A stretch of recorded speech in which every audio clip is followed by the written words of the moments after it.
Call of Duty fans, welcome back. Good to see you again on the channel. IHOLDSHIFT. A pleasure having you guys all with me. And, well, I'm sure most of you will be ready to slaughter apart these power rankings. Although I think this one, I'll be honest with you guys, I think I hit this one pretty much on the nail. I don't think I'll make too many of you guys all that upset. But make sure, if you like this video, you like these power rankings, hit that like button below. Get in the comments. Let me know what you think. Let's go ahead and start in. I don't want to dance around this anymore. We got a lot to talk about. Let's start at the very bottom. Again, going from 16 to 1, starting off with Denial. Now, I know there are a lot of you out there that think that this Denial team can absolutely do some work. I just have yet to see anything that would suggest the sort yet. Again, you go back to what they were able to do at London or what they weren't able to do at London. They won a single game, and that was against Luminosity in 5. Again, that would, at the time, was a big shocker to us. But this team was 1-6 in hardpoint, 1-3 in control. Their only saving grace was that on the search, and most of their wins came relatively in close fashion, or they got blown out. So this team has a lot to prove to me. I'll be interested to see what they do in Division B, but for the meantime, I have them still sitting in the 16th spot. Let's go over to a little bit of a change here in the 15th spot. UYU. Now, a lot of you might be thinking, well, UIU is probably worse than Denial, and that very well could be the case based on how we just previously saw them play this last week. They only won a total of 4 maps. Only one of those was a hard point, one of those was a search, but they did look particularly okay in the control. Now, my biggest question mark for UYU is, will Zaptius actually start to rise this team up a touch? I think it's going to be hard-pressed for him to solo carry this team, but as far as roster moves that this team has made so far, with the exception of bringing in Parzelian, this has been the best move they've made in the recent memory when it comes to things up front. Royalty has not been playing super well. Yes, he's had a couple of pop-off moments, but as far as SMG holders, he is one of the worst statistically with the SOG at the moment, so you need to find a way to get him up in the rankings or find a way to get a SOG player that can actually hold their own. Mayhem and Methods have been struggling a touch. Parzelian has been the one really true shining star in this roster. I would love to see this team, if they do not do well at Anaheim, which, let's be honest, we're not anticipating they're going to do very great based on what we saw from this previous week. They need to start making some moves for champs, something that can instantly make them more of a contender, because I think they would be hard-pressed at this time to even fight for a top 12, if not a top 8 spot. Moving forward, let's go into the 14th spot, just getting a little bit of a bump because UYU fell. We will be going with that of Elevate. Again, this team, I'm still kind of, the jury's out on them for me, simply because of the fact that I don't know what to expect out of this whole roster. Now, Whalers and Brezzy, coming from the old Denial French team, has looked pretty okay in certain instances. No better, no worse than what they were at Denial. M. Ruiz has been just okay. Profizi has just been okay. Skies has been good. But you need somebody on this team to really step up, I think, and take the reins and just make this team special. Because otherwise, again, I don't see them going much higher than where they currently are. A dramatic drop for our team in 13th. I have moved Luminosity all the way down to 13 from where I previously had them at 7th, and the ranking before that, I think I had them at like 4th or 3rd. So they have come a long way down since what they did at Fort Worth. And goodness, I mean, John is just not performing. Classic is not consistent. Gunless is doing what he can. Formal's doing what he can. Slacked has been just okay. There is a big identity crisis with this team, and not winning a single hardpoint or a single search and destroy is not good. It's not just the fact that they didn't win a hardpoint or search and destroy last week. They didn't really even come close. They had one game versus Midnight that was 225 to 250. The other losses were all underneath 200. They had that 63 to 250 loss to Evil Geniuses, which was embarrassing. And their search, the closest they've gotten to winning a search was a 4-6 versus EG, a team that had not been looking all that great in search and destroy. So I don't know what's going on with Luminosity. I had half a mind to put them even lower, but you have to think that there's going to be some kind of a powwow where these guys can put together something better in week number 2. You would think that, but I'm not necessarily sold on the idea that that will happen. In the 12th spot, just kind of retaining their spot a touch, I have Enigma 6 still up here, and I think a lot of people are still sleeping on this team. Come Division B, again, I would put a lot of faith into this team doing well, depending on their schedule. I think that this is a really good lineup. I think they all play on the same mentality, so I have them sitting in the 12th spot because of it. Although surpassing them in the 11th spot, I was relatively impressed with what Midnight was able to put together this week. And having, again, Saints be in the mix instead of Knight has really made this team look a lot different. They do start off the the week with the 0-3 loss versus GenG, and then they almost get reverse swept versus UYU, but they looked really good in the 1, 2, and 5 map of that particular set. Then they go up against LG, and that was pretty much a full-on trouncing. 250 to 225 was the hard point. 6-2 was the search. 3-1 was the control. And even against UYU, the biggest thing that I like about this Midnight team is the fact that they've looked very good in the search and destroy lately. A 6-3 win and a 6-1 win. They did lose the GenG in the search, but it was all the way to round 11. That's really good looks for a team that has not had as much practice as they might be able to garner now that they're all together again and not having to worry about international travel. So I'm excited to see this Midnight team perform. I think this is a pretty well-rounded roster when Blast actually shows up. When he doesn't, this roster really suffers a lot. Lacefield and Lamagod have been particularly good, and then Saints, again, having a masterful performance this last week, as well as Parasite, has really boosted this team up in my mind. Another pretty dramatic bump here, 4 places for Evil Geniuses, going from 14 to 10. Very impressed by what I saw. The 3-1 versus UYU, I was kind of like, cool, but it was UYU. The 3-1 versus LG, I raised an eyebrow. I said, all right, I see you, EG. You're doing pretty well out there. And then the 3-0 versus GenG. I mean, yeah, this one should have gone 4, maybe even 5, because GenG really did give away the hard point as well as the surge in a couple of rounds, but that control from Evil Geniuses looked incredible, and I take a lot of my weight in rep and teams based on what I see in the control. This team did not win a single round in control at London. They were 0-12 in points on control. Not a single point, but they did look okay in the search, and they looked continually good in the hard point.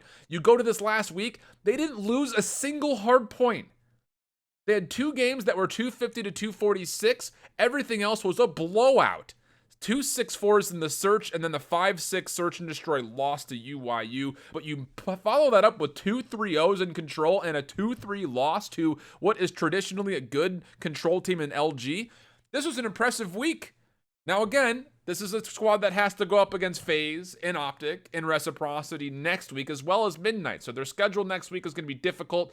I would be interested to see what their betting lines are, because I think they're going to be a little overvalued. But again, if they come out and start proving themselves against some of those bigger teams, this is very well possibly a top 8 team. Props to Revan for bringing this team into form after those moves they just previously made. Now, you may have seen my last video. If you didn't, make sure you go back and check it out. Tommy has unexpectedly left Reciprocity because of mental health struggles. And so Denz will be coming in. I still have Reciprocity sitting at the 9. Technically, I made these graphics before that was announced. I didn't want to go back and switch them because I'm a little bit lazy, but I still actually think this team could do well on a couple of conditions. Now, first of all, this Reciprocity team just went up against the 3 hardest teams in the pool in OpTic, GenG, and FaZe. So they will have a little bit of an easier battle here against Evil Geniuses, Midnight, UYU, and Luminosity. Technically all teams that are either right at their level or just below them. So I'm interested to see what this team can do. I'm hoping that Tommy sticks around and picks up a headset as a coach, because if he could be that guy to be the charismatic leader and just sit there and kind of help them break things down, I think that this roster could do just as well as the roster was doing with Tommy in it. I think Denz is being slept on. It made sense that Denz got moved back after the PLQ, because let's be honest, Dylan is a monster. You would have maybe considered Zed or Shawnee in that conversation instead of Denz. He's been playing very well on his own personal stream, has been practicing with these guys, plays with these guys. Out of all of the subs that could be going into main roster, you're going to feel the least amount of effect in this move for Reciprocity, because all 6 of them have been living in the same house since the PLQ started. So for Reciprocity, I think they're still going to be pretty solid. It just comes down to what will they look like. Will Dylan and Denz kind of represent what Tommy and Dylan did at Fort Worth when they put together that magical run? Or will they still be dealing with identity crises as far as who's picking up an AR between Shawnee and Wuskin? That's where my only real big concern goes to finish out that bottom 8. Let's go to the top 8 now. In my 8 spot, I think this one is pretty much well merited, and I think some of you might argue they should go higher. I've got FaZe Clan sitting in the 8th spot. This team was super impressive throughout not only what they were able to almost do at London, but what they have done in this week returning to the CWL regular season. 3-0 versus UYU, 3-0 versus LG, 3-0 versus Reciprocity, and a Game 5 versus OpTic. More importantly, as you take a look at some of these guys' stats, they go 4-1 in the hard point after going 5-4 at London. They look relatively good in the search. That was my biggest worry coming into this week, if you remember back from the last power rankings, was would they be able to get themselves going in the search? They were 2-6 in London. They would improve that to 3 8-2 this week. And then how about this? A perfect 4-0 on control. That is massive. Now, I remember speaking with a couple of these guys just in passing, or listening to them talk in passing. Scraps and Zero specifically, when they played for Red Reserve, thought they gave away way too many controls than they really should have. And now you're starting to see the full value when a team is clicking. This team is 100% on the same page. Very excited to see how high they can go. In my 7th spot, it is raised a touch because of Luminosity dropping. I have Splice a little bit lower down. And again, it's just big question marks when it comes to how this team actually is performing, because we saw them have a really nice Fort Worth. We saw them do not so well at London. So coming back into Division B, I'm looking forward to this team doing better in the hardpoint. They were 3-5 at London, and I'm hoping they can actually pick things back up in the control. They were 2-3 at London when they were 6-2 at Fort Worth. You wonder what changed there. Well, how about this changing? In my 5th spot, in my 6th spot, I have GenG slipping down 2 spots. Now, I know what a lot of you guys are going to be saying about this. That's not nearly enough of a move down for GenG. There are still so many moments, though, that this team could be something very special. And I wish I could put my finger on what exactly it is that's going wrong for them, because that 2-3 loss versus Reciprocity absolutely destroys your soul. The reverse sweep by OpTic absolutely destroys your soul. But the 0-3 loss to Evil Geniuses, that can't happen if you're GenG, I think. I mean, granted, Evil Geniuses played out of their mind. But if you remember when I was talking about EG, GenG should have put this one at a 2-0 scoreline if they would have just closed out 4 more points on hardpoint off of 3 hills, and if they were able to close out a couple of search rounds. Again, this is a team that we praised heavily for their search and destroy. It's been nothing more than mediocre, though, since Fort Worth. And then their control was better. Again, that's kind of has been where it has been throughout the rest of the season. They're only a total of 15-12 in the control. But for a team that's 30-18 in hardpoint and 22-14 in search, you would like to see these numbers be a little bit more consistent against the likes of a Reciprocity and an Evil Geniuses, which is why I had them down 2. But the simple fact of the matter is they were able to do so well in the past, and I think they're still able to do very well. They need to bounce back hard here this next week. They cannot drop a game. They need to beat FaZe. They need to beat UIU. They need to beat Luminosity for me to have restored faith. And even if they do win all 3 of those games, I don't know if it would actually merit me pushing them any further up than where they currently are. 5th spot, Heretics, still got him here. I know a lot of you guys just still don't seem to believe in the Vamos. I'm a little bit lost on why. This is a 19-17 team in hardpoint, which is pretty darn good. It's definitely top 8 in the league.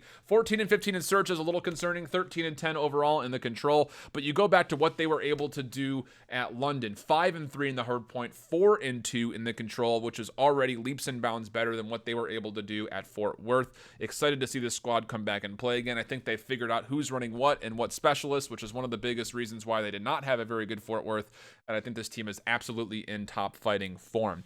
Up in the 4th spot, someone's got to be up here. I've got Team Envy, and I think it's mostly off of the special run they put together at London.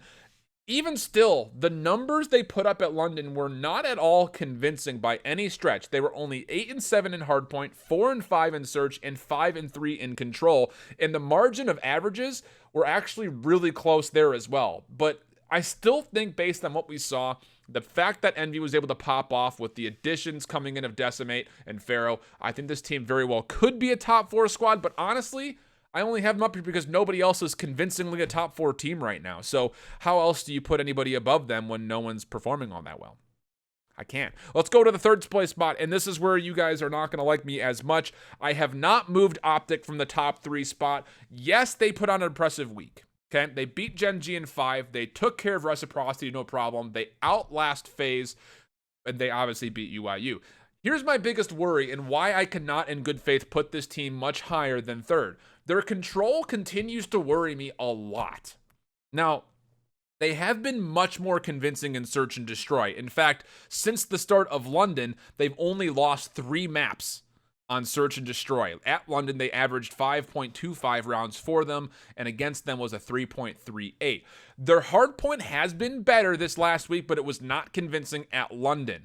Yes, they only lost 2 hardpoints throughout the entirety of this last week, but you would love to have seen them close that one out against FaZe. Obviously, mistakes were made by TJ, so they should have only lost 1, but even that one versus GenG, it went 197 to 250, was relatively close. I know what you're going to say, and you wish that I had these guys at least top 2, but I can't in good faith because I still have eUnited up here. This team was, again, just okay at control up until they got to London, where they were able to put together a pretty special run, obviously. Most of it hinging off of the fact that they not only played well in control, they were 5-5 technically, but they were 10-2 in search, which is absolutely massive. So it's interesting, I think, just to put those two side by side. If I could, I would put these guys as a draw for second. I need to see them play again. I want to see them play again. The fact of the matter was the 3-0 that eUnited gave OpTic at London was, I won't say super convincing, but I think you saw a lot of the differences when it came down to how eUnited was able to close out not only the search as being what I would say a better search team than OpTic, just slightly, but beyond that, they were definitively the better control team there, which is why I have them. The hard point, honestly, flip of a coin. So that's why I have kind of a difference between our second and third. It was down to that head-to-head matchup. And then in first, still 100 Thieves. How can you deny it? This team is incredible. 11-2 in the hard point. They are the best hard point team in the league at 33-9. Wow. Only 16-14 in the search. So a little bit weaker there, but they are also the best team in control at 18-8. So hard to deny 100 Thieves up top, especially after the performance. That's going to do it for the power rankings. Get down to the comments section below. Let me know how stupid I am, and we'll be happy to reconvene at a later time. Coming up next, though, I will have a setup video going for you guys for week number 8, including our bookie's worst nightmare. If you missed the reveal, that was in our last video. Go check it out. But I will be giving betting predictions and where I think you might be finding some favorable lines for your money if you do choose to take that risk. And then beyond that, we will have the recaps coming. So if you enjoy that type of video content, make sure you subscribe, ring the bell on your way out. Until next time, hope you keep pulling it down. Later. Bye-bye.